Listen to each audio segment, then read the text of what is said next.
everyone. I know it's been a while since I've put a video out, and that's because I've actually been working on a legal paper unrelated to this, but it's a legal paper. But speaking of the law, I am just a law student. I am not a licensed lawyer or anything like that, so I'm not going to really be doing much commentary on this video. I just plan to read out Snow's documents that I obtained through public record, so everything I'm showing is publicly available. To let you guys know what's going on in the trial. These are all official signed court documents, and I'm going to be redacting a lot of stuff that has like names, addresses, and stuff like that for obvious reasons. So I'm going to start reading the documents now. Before me, the undersigned Assistant District Attorney of Harris County, Texas, this day appeared the undersigned affiant, who under oath says that he has good reason to believe and does believe that in Harris County, Texas, Mary Ann Oliver Snow, hereafter styled the defendant, heretofore on or about January 17th, 2021, did then and there unlawfully, recklessly cause the death of redacted by pointing a handgun at the complainant and pulling the trigger. I'm going to refer to the victim as redacted because the victim's family has stated that they do not want the victim's name to be known. So the victim is going to be redacted, and all of the other people I'm going to just refer to by the first letter of their first name. Affiant Deputy M is a certified peace officer employed by the Harris County Sheriff's Office and assigned to the homicide unit. Affiant has been a peace officer for several years and is responsible for the investigation of murders, capital murders, and serious violent offenses. Affiant was assigned to conduct an investigation into the shooting death of redacted, hereafter referred to as the complainant, which occurred on January 17th, 2021 On Sunday, January 17th, 2021 at approximately 1:30 a.m., Affiant was notified of a shooting that took place at the residence located at. Upon arrival to said location, Affiant met with Harris County Constable R., who advised the complainant, who later identified by her Texas identification card as redacted, was shot in the head and transported to Houston Northwest Hospital. R. advised there were 6 witnesses in the house when the shooting occurred, including the shooter, who was being cooperative and wanted to give a statement. The defendant, who was identified as Mary Ann Oliver Snow by 2 identification cards, Georgia driver's license, and Texas identification card, was detained for questioning. The defendant and all other witnesses were sitting separately in Harris County Constable Precinct 4 patrol cars for questioning. Affiant asked the defendant if she was willing to give a statement as to what occurred in the residence. She agreed. The defendant was escorted to my unmarked county-issued vehicle, where she sat in the front passenger seat and provided an audio-recorded statement. The defendant provided her full name and stated she resides at this residence. The defendant stated the complainant goes to college and does not live at the residence, only comes to visit. The defendant stated she has known the complainant since high school, and the complainant has been staying at the house for a couple of months. The defendant stated they were all drinking and she got pretty drunk. The defendant stated her ex-boyfriend left his gun at the residence when he moved out, stating he took all of the bullets. The defendant stated she did not know there was a bullet in it, stating she has played with it before as a joke.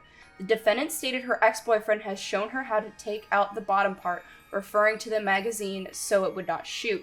The defendant stated that they had been passing the gun around for hours and been playing around with it. The defendant said she wasn't paying attention hard enough and said she might have been too drunk. The defendant said the complainant came up to her and was joking around, telling the defendant, "Ooh, shoot me." As they were laughing, the defendant said, "Oh, okay," and it went off, saying she was in shock and it was supposed to be empty. The defendant said she did not load it and does not know how it went off. The defendant told her friend to call 911 as she moved the gun away from the complainant. The defendant said the 911 operator told her to place the gun back in the case. The defendant believes everyone in the house had touched or held the gun tonight. The defendant stated the gun was mainly in her front pocket where she was keeping it. The defendant stated she pulled the trigger and stated it was her fault. Affiant asked defendant why she had the gun with her. The defendant stated they were watching Gotham and said she was drunk, laughing, messing around, saying she's a cosplayer, stating they like characters and stuff, and told her friends she has a gun like Penguin does. The defendant stated the gun had never been fired before. The defendant stated when she starts drinking, she usually puts it back in the case, but didn't think about it, believing it was empty, stating she had it out 2 or 3 hours. The defendant stated she assumed the gun was empty and didn't see it as a danger anymore before the shot was fired. Affiant asked the defendant if she was right-handed or left-handed. Defendant stated right-handed.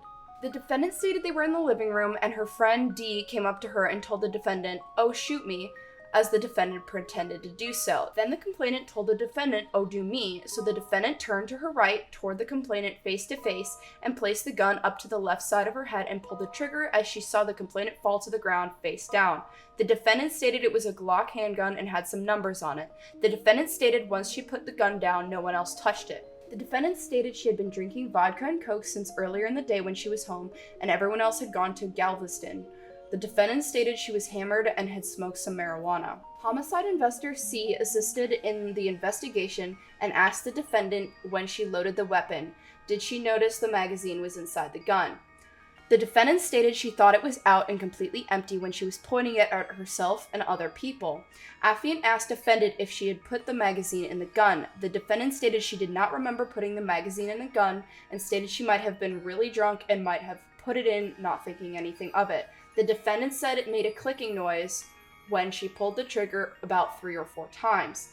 Affiant asked the defendant if anyone else handled the gun. She stated she placed it down on the counter and could have. The defendant said she was really drunk and said she could have done it, stating she never saw anyone else handle the gun before she shot the complainant. The defendant stated she was the only person who had possession of the gun prior to shooting the complainant, stating it was making the clicking noise before it went off. Affiant spoke to D, who stated she was in the residence when the shooting occurred. She stated that she had been in the residence since Thursday to hang out with A.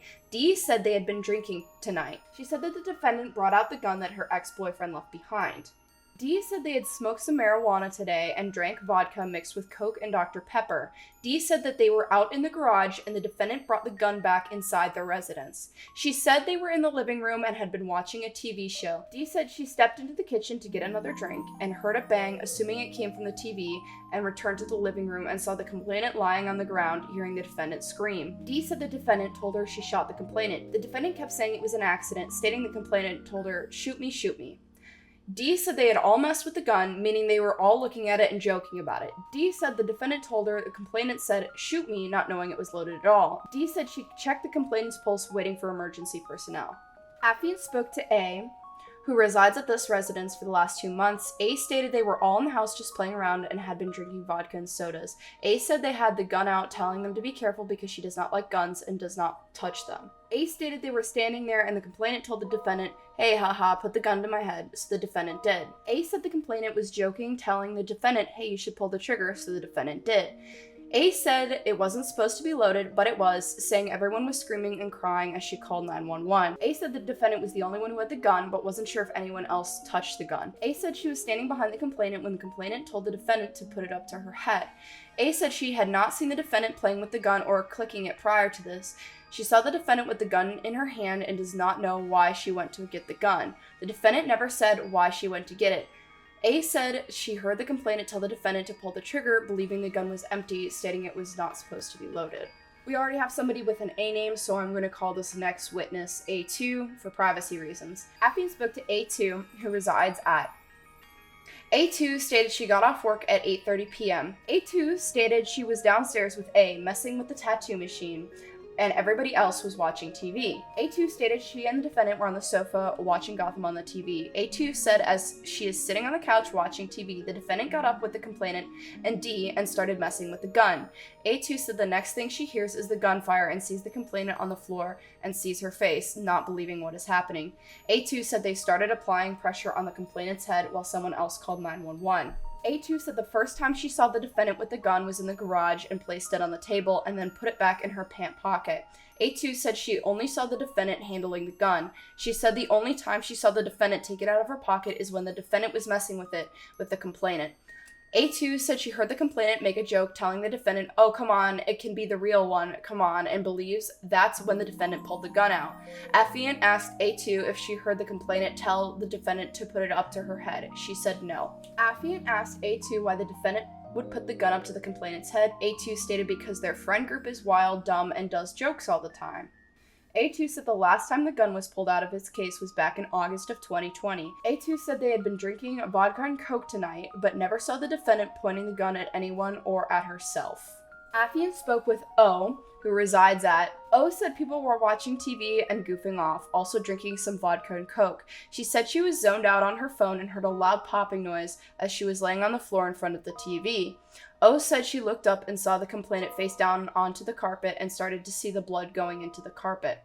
O said everyone started to panic and scream frantically as she got up to get something to apply pressure to stop the bleeding. She saw the gun next to the complainant who was on the floor and picked it up with her index and thumb and moved it away from the complainant. O stated she got a large red and white stuffed bear and used it to compress pressure onto the complainant, making sure the complainant was still breathing, leaning over, listening to her heartbeat. Side note, there's a repeat or something where it says the same text twice. I'm not really sure why it does that, but it's word for word the same thing, so I'm not going to read it twice, so I'm going to get to where it starts being new stuff. She stated the defendant ran upstairs to get a towel and brought it back to her to apply pressure with it. O said she had placed the gun on the shelving wall of the staircase away from the complainant. O stated she never saw the defendant have the gun in her hand, stating she did not pay attention to whatever was going on because she had headphones on and was drinking her drink. She said A2 was on the couch watching her show, and then she heard the shot go off and sat up and saw the complainant on the floor. O said when the defendant's ex-boyfriend left, he was the one who bought the ammunition and took it with him, but she now thinks he forgot to take the ammo out of one of the magazines. O said one magazine is empty and the other is loaded and was put into the gun. O said the last time she saw the gun was yesterday in their bedroom by the dresser and the bookcase, believing it was in the gun case. O said there was supposed to be an empty magazine and a full loaded magazine, believing they got mixed up. O said the empty magazine is always in the gun, but no one bothered to check it to see if there was ammunition loaded in it. Affiant spoke to B, who was inside the residence when the shooting occurred. B stated that everyone was messing around watching Gotham, and she made a joke saying, "Shoot me now." Then the complainant said, me next," as a joke.